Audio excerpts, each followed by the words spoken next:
สบายดีมื้อนี้เฮาก็อยู่ที่ท่าเรือหน้ากระสังเนาะว้าวจากนี้เฮาก็มาฮอดแล้วเนาะ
เป็นนักเอกผู้ใหญ่บดี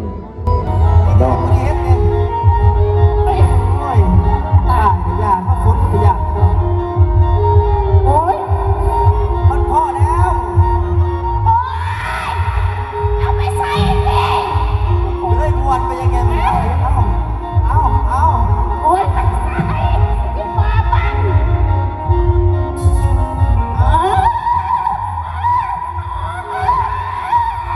โอ๊ยกระโดดมีเองน้ำหาดยาแฮ่ซานีร้านของผู้มีนบัดนี้พวกเจ้าขาร้านก็ไม่รอได้เลยแต่ว่าจักแห่มันคือว่าพูดจะเอายาเนี่ยมาใส่ในร้านก่อนบัดพ่อมาพูดได้ไปได้นี่มึงหยุดมึงจิไปทางไหนมึงเดี๋ยวมีการไล่เกิดขึ้นไปงานโอ้ยเรื่องของร้านมันแล้วกูซอยมันแห้งแล้วกูพูดไปกินอีกกินไม่ถึงเอาแม่มันสร้างแล้วอันนี้เมื่อแล้วมันด่ากูมึงจะเห็นเอามึงจะสิลาของกูเนอะสร้างไปก่อนมึงสิลาด่ามึงก็ดีปะดีเนาะอีนี่เนาะมึงจะออกมาเลยอย่าเด้อเป็นจังไงตื่นนะบ่เอาตื่นคนจะคล้องมาดิเฮ้ยเดือดอย่างโต๊ะมึงก็อยู่เนี่ยดีได้ไม่เป็นจะลุกไปดิสติกูโคบานมันแกจะบ้าตื่นฮะต้องเป็นอย่างลุกไปดิ กันหูการอย่าขะดอยเอ้ย ตู้กัดสติเป็นผู้ซอยบ่ไฟซอยไฟเป็นคนซอยมานี่ก่อนโมเมนต์ก่อนซอยดอกแต่ว่าเขามันมาซอยนี่ปากบ่เบื่อพญาใครแน่ล่ะบ่เศรษฐีใครแน่โอ้ยเศรษฐีเอ้ยเป็นอย่างนี้2-3เป็นคนซอยหอยวัดอยู่โอกาสตกจริงเลยที่จังอีนี่ถือผู้ขุดอยู่กับป่านอนสนุนไปหลายเดือนแต่ว่าพวกไปดีเลยมาผ่านมาหมอมาเห็นก็เลยเอาบาดอาญาท่านั่งมาท่าให้มาฟื้นขึ้นมาจะว่าจักสันเศรษฐีกับหมอขอบใจจนที่ซอยชีวิตเศรษฐีไว้เป็นอย่าง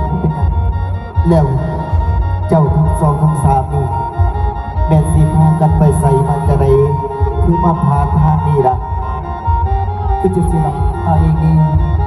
เลื่อนไปตามป่าตัดซีพนิจรหาบนที่เบิ่งป่าอาศัยบ่มีพาเมียนะครับป่าเนี่ยบางสิเป็นตายหลับดังมีเมียแหละในคนจริงเลยอ๋อก็ถูกถูกงานอยู่เนาะเดี๋ยวนี้ แรงจริงกลับบ้านได้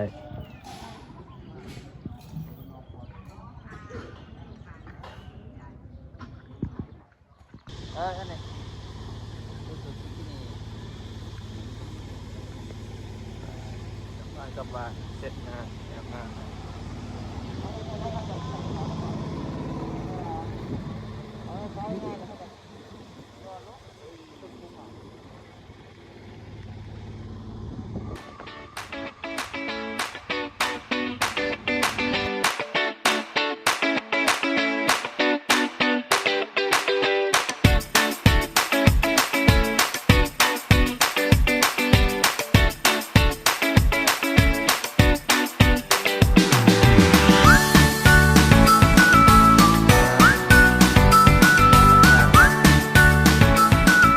แล้ว